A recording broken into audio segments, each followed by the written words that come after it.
It was a great win for Georgia over Texas and the Horns, but Kirby Smart's got a very big warning for everybody, Matt DeBerry. Here's what he had to say. He said, it's been a journey, and the next journey, I think, is a 5-game stretch, and if I'm not mistaken, it'll be a hell of a journey. He said, because each week is a season right now, and I'm proud of the guys, the way they're working. I can't single anybody out. I think a lot of guys have shown improvement, but it's been a hell of a journey already, and he's saying the same thing's about to happen again. He's got a point. Yeah, I think we're midway through the war, right? We've had a lot of battles. They've been battle tested. He's said that. I think that was a big reason why they went over there and won that game. But, Kentucky was a battle, as it normally is up there in Lexington, right? Clemson was a first half battle. They wanted to try to find themselves against Auburn and Mississippi State a little bit and work on those things. Obviously, Alabama was a major battle. And we'll see if Florida gives them a test. I think that could be a kind of a slow first half, maybe, where they're still in the game. Mississippi State, Ryan, not as good as we think. I think you are probably right about Tennessee not being that team yet. I think maybe a lot of people will kind of, crown them one of the best teams in the SEC, and they still only have one loss. That's going to be a challenging game, even though it's at home. They're going to need a 5-star atmosphere in Sanford Stadium for that. But, going to Ole Miss is still on the road in the SEC. That's what we always hear. Kirby loves to talk about that. So, yeah, there's going to be some close games up ahead, but I don't think Georgia, they can lose to Tennessee and they can lose to Ole Miss, Ryan. And I guess they can lose to Florida, but they're still going to have to play and execute the game plan. But I think, as we've seen, they're more than capable enough of doing that. It's already been a hell of a journey so far. I mean, that was the headline all off season for Georgia, was how tough this schedule is going to be, how many big road trips there are. It's no secret they've gotten through a lot of the tests already, but that's not over. I think that any team can kind of lose to any team, right? That's been another point of this college football season. Georgia, it's not impossible that they slip up against a Florida team that they're better than, or I think they're better than every team on the schedule the rest of the way out. The question was about Texas and Alabama, really, and they answered those, whether they answered it really well or not. This next stretch, two more road trips, and then they get the nice little comfort of being at home for the last 3 weeks of the season. They're going to love that when that rolls around, but this is a team that you see how they get up for the big games, right? I mean, they're just going to have to keep fighting. I think we're seeing tough games in college football every week. Alabama and Tennessee, that was a tough game. Mississippi State gave a little bit of a fight to Texas A&M, right? They're giving a fight to most of these teams, yet they're 1-6. So it just shows you how tough the league is right now. But their biggest test should be out of the way. It seems that way. I mean, I want to say this caveat. I don't know why this is right here. I've got this right in front of me, y'all. But I do think Georgia-Florida might be slightly more difficult than people want it to be. Is that a good way of saying it? But we'll see. I don't know. It has been a journey already. I feel like we've already gotten to Mordor and like we're halfway. I don't even know. I mean, every time I come back from some of these games, I was telling Matt yesterday, or I think I was telling Matt, but I was like, man, I got these. I need an off week because it's been a lot. And the road night games, Ryan can speak to this too. They are really tough on us. I can say that. Now, whether this is bad on the team, I'm not sure, but I think it probably is because they probably didn't get back until 3:00, maybe 3:00, something like that. Because what time did we leave the stadium, Ryan? They were still kind of there. We were there a long time. It was probably around. It was after midnight. One Eastern. Oh yeah. There we go. Because we were trying to get to certain places by certain times. That's exactly right. So it was about 1 Eastern. And so that means Matt. So that means Georgia probably didn't get back until about 3:00 Eastern, say 3:30. But the point is that they do get this week to kind of get right. I think Florida could be. I do not anticipate Georgia losing to the Gators. Go ahead, Ryan. You're going to say something. Look, it's exhausting for us, the road night games, and there could be another one with Ole Miss that's still up in the air. I think it'll be at 3:30, but yeah, it's travel, and it is hard on the team, right? They don't have to go through as much BS that we have to go through traveling to the games, but it's still They're moving time zones. They're still going halfway across the country. They're still losing sleep, getting back in the middle of the night. They have to That play the affects your game. next day. That affects your next. It could affect performance if They you're have to not. play. They actually have to run Yeah. around out there, which is the bad part, I think, for them. But Matt, who? Okay, this is not a trick question. Who do you think are Georgia's main competitors right now for the national championship? Because I was going to ask you who the best team in the country is. My suspicion is it's Georgia, although I understand why Oregon's the one. But who are Georgia's main competitors here? And there's no close to this. And I will have the SEC season, the schedule up from here on out on my screen, so we can talk about some of these teams as we go. But who are their main competitors for the national championship? Still look at Ohio State as being a true competitor there. I don't look at that loss to Oregon like it means much at all. Oregon's obviously very good. That was a huge win. I don't believe in Penn State. I don't think anyone in this crew does yet. They've got to go out and prove it. I think Indiana and Illinois maybe have played better up to this point. Indiana has for sure. Yeah, they can play. Missing their quarterback for a little bit, though. Yeah, maybe LSU is turning a corner. We'll see how they play against Texas A&M. If Missouri beats Alabama, they still only have one loss. I don't think Alabama is a true competitor anymore. Maybe Hold on. Georgia. Go ahead. We'll see. Who'd you say? I'm sorry, I cut you off at the end there. I don't think Tennessee is going to beat Georgia, but I mean, they're still in the mix, I guess, to go on another run if that offense gets going somehow magically. Well, I'm going to throw it to Ryan, but here's no mention of the ACC schools at all, which I think is curious. But if you think about it this way, wouldn't Clemson have some advantage having played Georgia once already, Ryan? And then secondly, the style that Miami plays on offense is the style that gives Georgia the most trouble. Yeah, no mention of the Big 12 schools either. No reason to. Let's be honest. Besides the style BYU, of Miami, maybe. You're saying this Miami style would give Georgia some trouble? Running quarterback.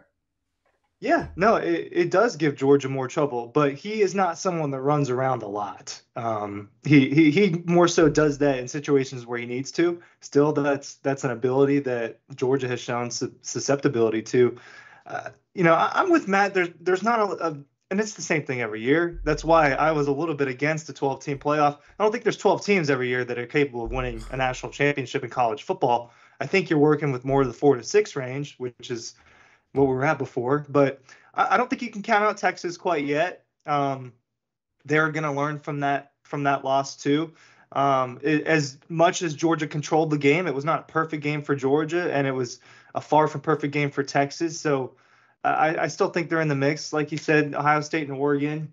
I mean, you have to take Penn State. If they keep winning, then they're going to be there in the end. It's just a matter of in these huge do y'all games both against think that Penn teams. State will be in the playoff?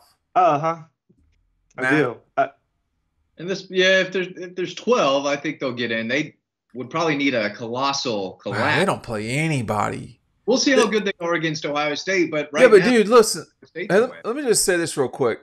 This is their close. This is who they have to play. This is trash. They play at Wisconsin, which they're a narrow favorite. They're not a big favorite there. Wisconsin's not good. They are trash. Okay. What's the favorite? What's the spread?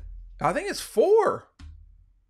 Figured it'd be a little more than that. 7.5. That would have been a guess. Yeah, that would have been my guess too. You know what? We've got our picks coming up, and I'll get to that. But I remember seeing it the other day, and it was not double digits. Then they play Ohio State, and that's all right. Let me get to you for this Penn State Nittany Lions, my great grandmother's team. Wisconsin, then hosting Ohio State. They play, and then they close with Washington, Purdue, and Minnesota and Maryland. That's just they're definitely going to be there in the end, man. I mean, at the end, I don't know. No Indiana, Illinois, and Oregon. That'll be a fun game to keep an eye on too. But I don't disagree with that. But like when you look at Penn State, I don't know. Like the only hypothetical we have on the board right now is Clemson as a 1.5 point favorite over Miami, which I would hammer that hard because I don't. Go ahead, Matt. I think Clemson would handle them pretty solidly. I think Clemson's a more complete team. Yeah. I mean, that's my take. But like Penn State, you guys seem pretty confident about that. Me? Yeah, both of you. They're a 6.5-point favorite of Wisconsin. That line has moved. That Here's why I think scares me. Clemson can score. Miami hasn't shown they're stopping anybody. And Clemson's defense is better than what Miami has seen, generally speaking. So, Miami has escaped with the Cal game, the Virginia Tech game. I just think Clemson's a better team, but that's not – people I'm sure don't want to talk about that over here. I was talking about that. But when you just look about, I mean, one of those two, if not both, will get in. Penn State will get in. Oregon, Ohio State, that's 5 teams right there. Someone will be a champion, though, so you're only taking so many away. I don't see Georgia missing the playoff right now. Now, as it relates to Kirby's global point, which was, this is going to get really tough. It's not going to get tougher than it was, but you're still playing 2 rivalry games, and then you're going to Ole Miss and hosting Tennessee, Matt. I mean, it's not going to be – they're not going to be able to just roll the ball out there. That's the hardest part about this league is you cannot just roll the ball out there and win. It's annoying.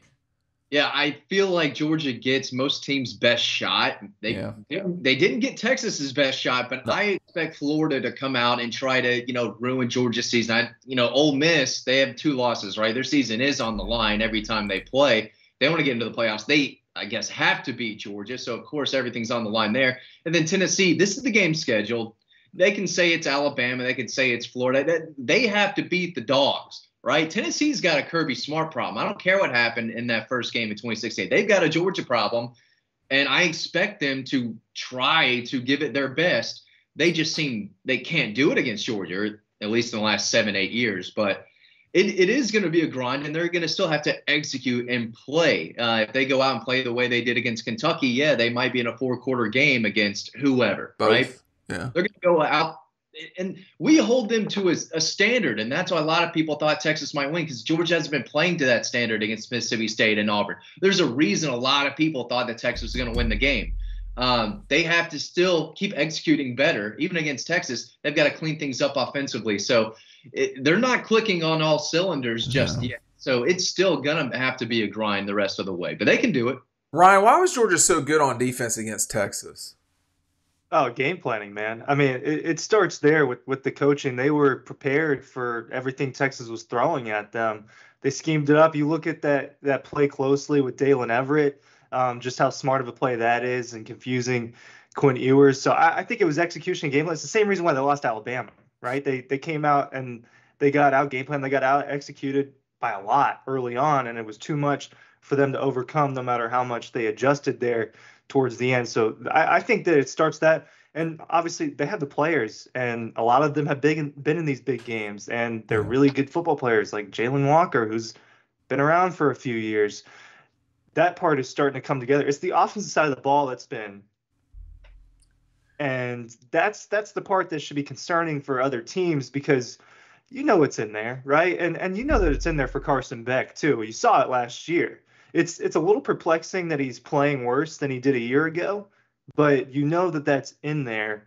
So, teams should be concerned about that portion of it. I don't think that Tennessee or Ole Miss match up very well against Georgia, especially Tennessee. It's just that scheme that Tennessee, I'm really not a fan of it, but that scheme, it just hasn't been working the last few years against the Dogs, and it being at home is going to make that tough. I suspect that that's going to be a night game, and that's going to be pretty rowdy. So I think that's going to be a really difficult one. I think Georgia, you can't slip up against Florida in a game that, and I don't think they will. This is a game that Kirby cares about a lot. You see the way they celebrate after that. Yeah. And all of those, and I said this a year ago, all of the out-of-state kids that they come to play for Georgia, they are informed on how much these rivalries matter, even if they didn't grow up caring about them the way that they would if they did growing up in Georgia. So I think that in this kind of age of college football where the teams are getting leveled out a little bit with transfer portal and money being thrown around, I think we're seeing the immediate results of that, which is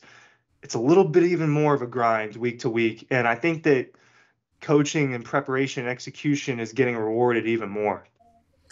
Well, we're going to see. I mean, I think to your point about the Georgia offense, it's got to be steadier. I think Carson's got to play steadier, I think is probably a better way to put it.